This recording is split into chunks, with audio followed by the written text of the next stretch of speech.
Welcome back to the Enigma Daily, everybody, and happy 2026. If you guys have missed me, all 75 of you, I've missed you guys too. We have had an amazing holiday break, batteries recharged, ready to get back into this thing, and I'm a little slow getting up to speed because I have so much stuff going on in my life right now. Sorry that Lily, my camera, just gave me a hard time, and so I'm a little bit off-centered here. Let me try to tighten that up a little bit like that. There we go. A little bit more this way. Whoops, turn it like that. There you go. And we'll tighten it up later as we go. Anyways, Happy New Year. Happy 2026. Anyways, we are doing a new feature as well. Before we get into today's, we're going to be talking about something that's happening. We woke up in 2026 with a president being snatched out of Venezuela. And I'm here to tell you there's a lot more going on there than you can possibly imagine, other than just oil or power grab, which, remember, on this show, we say this a lot, man. Two things can be true at the exact same time. So we're going to get into that. However, we are streaming right now on a new feature as well. We're doing a vertical stream, and I don't think I have the ability to configure that properly yet on YouTube. It's in a kind of a beta phase, but when it happens, I'll get that tightened up. So here we go. You might not know this, but the United States of America in the middle of the night snatched up Nicolas Maduro out of Caracas down in Venezuela, right? And one of the most gangster power moves in recent history. However, this is not the first time that the United States military has actually snatched up a president from another country. In the early 90s, I think it was, in Panama, they went down there and they took a guy out of there. I'm drawing a blank on his name right now. It'll come to me as the show goes on. But George W. Bush Sr. went down there as Noriega. They went down there and snatched Noriega out of Panama. It turns out that we went down there to rescue Noriega because he was actually selling us cocaine to the CIA. George W. Bush Sr. was the head of the CIA and is all kinds of evil in himself. But so this is not the first time that the U.S. has preeminently went down there and made a strike like this. However, this strike right here might actually be a little bit different in relation to other strikes.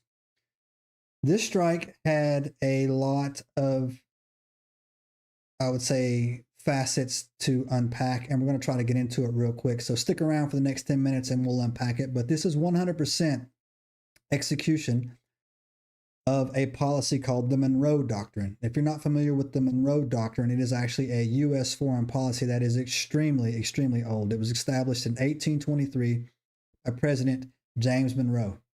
Now, what Monroe did was he warned future powers, which is us, is that the Western Hemisphere should be completely for the United States of America, that no foreign power should ever be able to get a foothold into the Western Hemisphere, right? The Western Hemisphere, obviously, I got a map here. I'm going to put this up for you real quick. Some of you guys on it. Here's a map real quick. This is the Western Hemisphere. It's actually basically just think the entire continent of America, the Americas, right? Here it is. From all the way from Greenland, you've heard that in the news a lot, all the way down to Argentina. Now, what he proposed is that no foreign power could ever get a foothold in the Western Hemisphere of the planet, that it strictly should belong to the United States of America. And obviously, this has been ignored time and time and time again for over 100 years. And because of that, what you've seen happen is you've seen the EU basically take complete control of Canada. They're not our friends. Canadian people are nice, but the EU is not a friend of the United States of America. Fentanyl flows in through the Canadian border all the time. They are just as destructive as the Mexican border. Mexico is completely socialist, has been for a long time. Cartel controlled by Israel as well. They are not our friends. I know I'll make enemies when I say that. I don't really care. Israel cares about Israel. They look at us as a puppet. That's it. They're not our friends. And then you go down and you get down to Venezuela, you get down to Colombia, you get down to Brazil. They're not our friends either.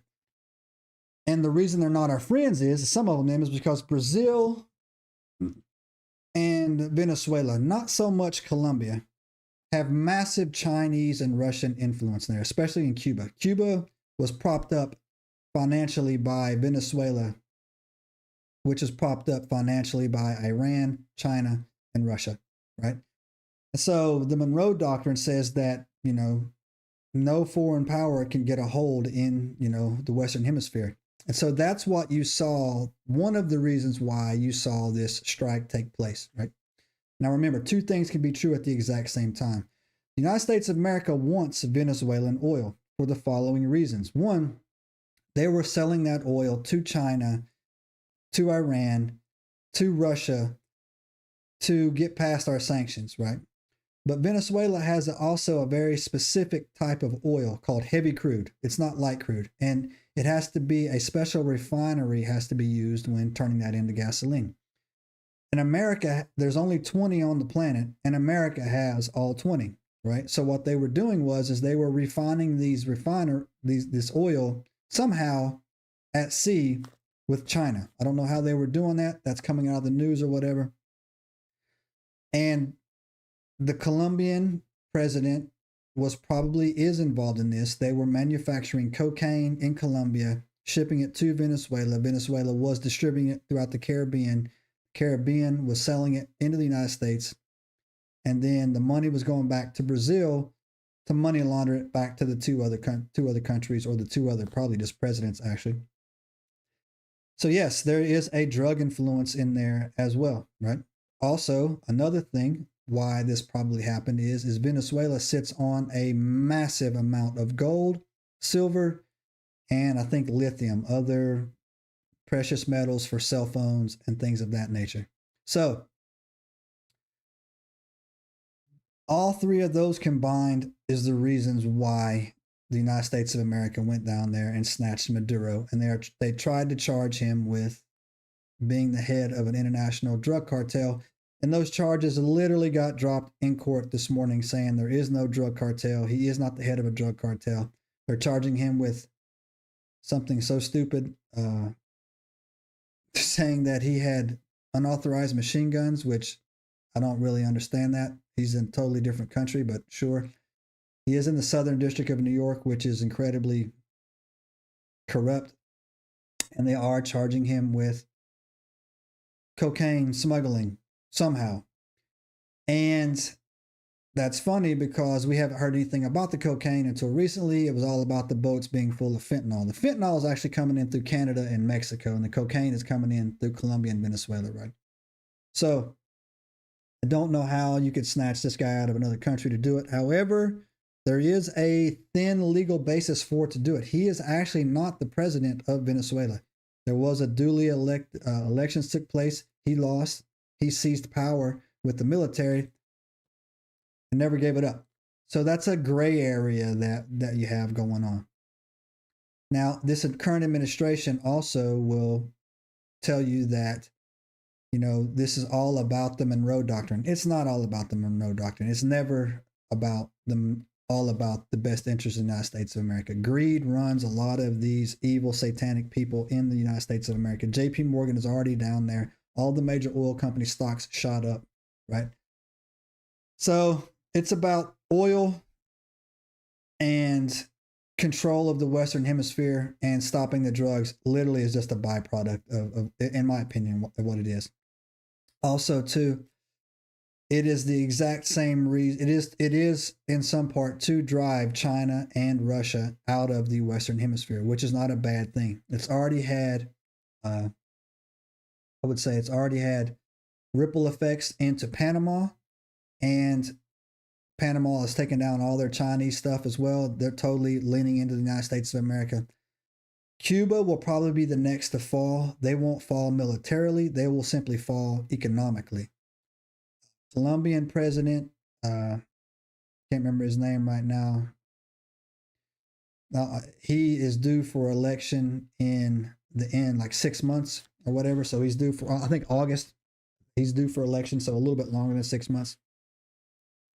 And I can't tell you what's going on in Brazil, actually, because I haven't really looked into their geopolitical, state. However, all this has a much, much, much deeper meaning now that I gave you the basis for that.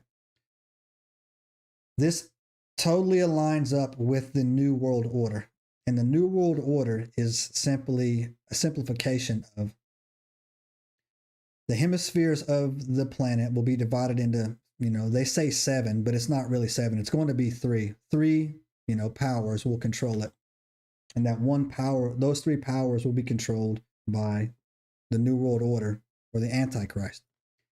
And if you look at any maps with some of these secret societies that get leaked out or whatever, the whole entire Western Hemisphere, I'm going to show it to you one more time, is completely controlled by the United States of America. From Alaska, Greenland, all of Canada, all the way down to Argentina. That's completely controlled by the United States of America in the Illuminati New World Order plan that is slowly but surely taking shape here. That will be taken on led by the false prophet and the Antichrist. 2 different people. We've talked about that before. So this right here should give everybody a moment of pause, right? I have talked to several people. Some of my best friends or Q heads are really deep into this conspiracy theory. I don't believe in Q. I don't believe that there are white hats. I don't believe that there are good guys. I don't believe in that. What you're seeing right now is I actually think that Trump will not do his full term. I actually believe that. I woke up this morning thinking that this guy will not do his full term. He will get it. They're getting destroyed right now. It is not an America First policy. And again, this channel is not about politics, but it's important that we delve into this a little bit when we look at a higher architecture of things. Donald Trump is not an America First president. We have not had an America First president, I would say, since Kennedy, right? And that's a long way back. And they killed him. And if you know why they killed him, then you know. But we have not had an America First president ever. What you have conditions that are so bad that you completely have to vote for the other because we're stuck in this 2-party system. The reason why they took Joe Biden's robot, I do believe he was a robot, out of the race is because Trump would have lost to him. They saw internal polling showing that Trump would have lost to half-dead, brain-dead Joe Biden, right? So that's why at the last minute, they could put Kamala Harris in there. Trump had great potential, but Trump is failing, I would say, on every single front there is. And again, all of his campaign promises, the only one he's kept is making government workers go back to the office. There is no mass deportations. You're not seeing them. They're not releasing the stats. And this is by design. Don't get me wrong. This is by design. There is no mass deportations. There is no, the economy is not getting better. The job market does not exist right now. There are 50 million illegal immigrants in this country, and there are 50 million H-1B1 visas. There's 100 million people in this country that shouldn't be in this country legally. I know some people will argue the H-1B1 thing. You're fine. You can have your own opinion. It doesn't bother me. But America is the only country where you have to compete with the rest of the world for a job. Let that sink in, right? And it's by design. It's by design to keep you stressed out to the max, keep you financially, chokehold, right? And this whole thing about don't pay your taxes, I actually think that that's a January 6th gaslight. I think that's them prepping January 6th like retribution against people. And again, this all plays into the New World Order. This all plays into, how things are playing out.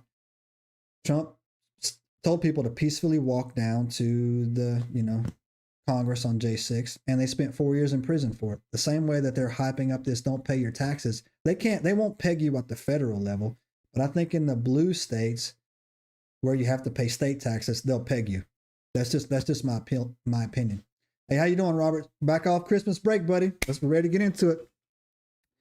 But that's just my opinion on the things, on how it's working out, right? And again, I actually think that it's by design. The whole entire first year of the presidency has been, again, all about foreign policy. People say, oh, Israel, Israel, Israel. That's true. They have, Netanyahu has been here 5 times. But also it's been completely just about foreign policy as well. All these other things that are going on, right? We haven't, and you haven't seen a major revival in the United States of America as far as there's been 0 arrests, period. I mean, we heard for years that, and again, I'm a registered independent all my life, right? I voted for Trump 3 times. I'm a registered independent all my life, right? But all we heard was election interference, but there's no arrests. All we heard is Epstein list. No arrests, right? All we heard is in Minnesota, fraud, fraud, fraud, fraud, fraud. There's no arrests. All you heard in Nevada, Las Vegas, this, that, and the other, Dominion voting machines, no arrests, right? At some point, you have to start understanding that maybe those things are happening. Like the fraud in Minnesota is happening. But the people behind that fraud and behind the corruption and behind the systematic dismantling of the United States of America is the word that I use for it. They're untouchable. They can't be arrested, right? And I'll give you a perfect example on that. The fraud in Minnesota, the question people aren't asking, is it legal to do in Minnesota? Is it legal, right? Now, is it unethical? Sure, they have all these daycare centers up there with no kids in it. That's unethical. They're stealing billions and billions of dollars. But there's the letter of the law and there's the intent of the law. Under the letter of the law, is it illegal? For a classic example, every blue state in America has no voter ID, so anybody can vote. They're not voting illegally. They don't require you to provide a form of identification. So within the law of the state, these people can vote. It's that simple. In Maryland, no matter what country you're from, once you register to get a driver's license, they automatically register you to vote, and you just get a voter ID, period. And they don't require ID. So you got the letter of the law and the intent of the law. Pam Bondi has done nothing. They're already fumbling this Maduro case, right? And again, do not be surprised if Maduro turns out to be another Noriega, that he was giving drugs to the CIA and that he was getting in too much heat down there in Venezuela, and this was his rescue mission. Don't be surprised at that. They did it in Panama. This is not the first time that they went in and did something like this. Things are never what they appear to be on a global stage, and because if you go to the top, it's ran by satanic multi-billionaires, period. They don't pray to our God. They don't have our beliefs. They think you're soulless. They think you are an animal, a breeder, and a feeder. That's all you do. That's why they can easily go online and go in front of people, especially guys like Bill Gates, and say, we need to lower this population of this planet down by like 7 billion people. There only needs to be 1 billion people on this planet, right? They'll say that without even missing a beat. And they mean it, right? So that's the Monroe Doctrine. That's what it means. You guys have hit me up, especially on the Ancient Enigma files. You guys have hit me up a lot asking me to go in and tie this. How you doing, Rose?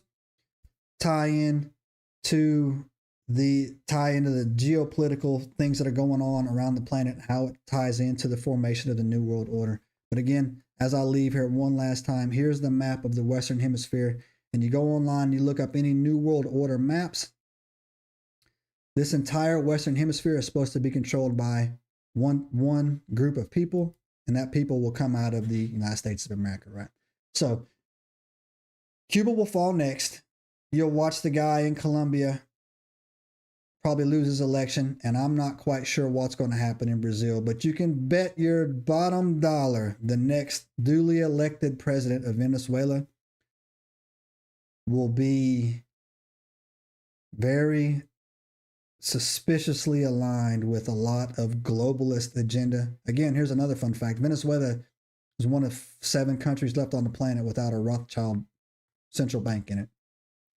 So they'll come out and you will hear them become whoever the next president of Venezuela will be, they will get all the degeneracy that's running rampant right now in the United States of America and a Rothschild bank.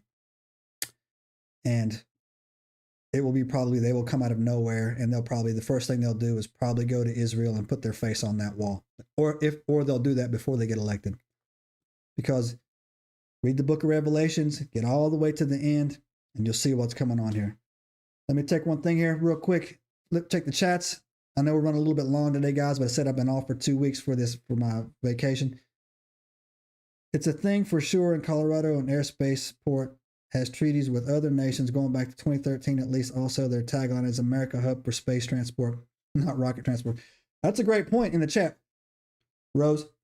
Elon Musk just filed a patent This is crazy. Just filed a patent last week, and go look it up, about how they're going to start mass producing personalized rocket ships. I'm not making this up. Like a Tesla-sized car rocket ship. He just filed it, right? And it came out of freaking nowhere, right? And again, there was I'm so swamped. I took 2 weeks off. I'm so swamped on both channels. Before I leave, someone also sent me this article that I haven't read, but I skimmed it, talking about how they have perfected basically zero gravity propulsion now. It's perfected, and it's about to get, they always say this, it's supposed to get released in 2026 now, how basically this anti-gravity, the best example of the anti-gravity system is you ever watch the Tic Tac UFO videos, how they shoot across the screen? Yeah. So that's supposed to be released as well, man. See, they only stopped the space level air travel, and they stopped the Concorde. Yeah. Yeah, they've never stopped supersonic jets as well. That's great. That's another great point right there. And only us, the breeders and the feeders, were not allowed to travel at that supersonic level to go on and do it. But anyways, guys, man, we're back into it. I got a lot going on. May or may not hit one tomorrow. I got so much paperwork I got to get through. I got to get all the things wrapped up, and I got an Enigma cast episode to drop Thursday night as well. But if not, we'll definitely be back on Friday. So thank you for tuning in. If it's the first time you find us, please give us a like or a subscribe. Actually, it makes me feel cool, and I can tell all my friends I got 2 YouTube channels that are doing well. But if you're interested in our long form of content, go back to the landing page, click on that, go to the Ancient Enigma files, go over there. And that's where we do our long form interview contents, where we bring guests on and stuff like that. Thanks for everybody turning in. Rose, Robert, everybody else. And we will see you guys very soon. And I got to roll, and we're out. Subscribe now and turn on the notifications to join us on this extraordinary journey into the unknown.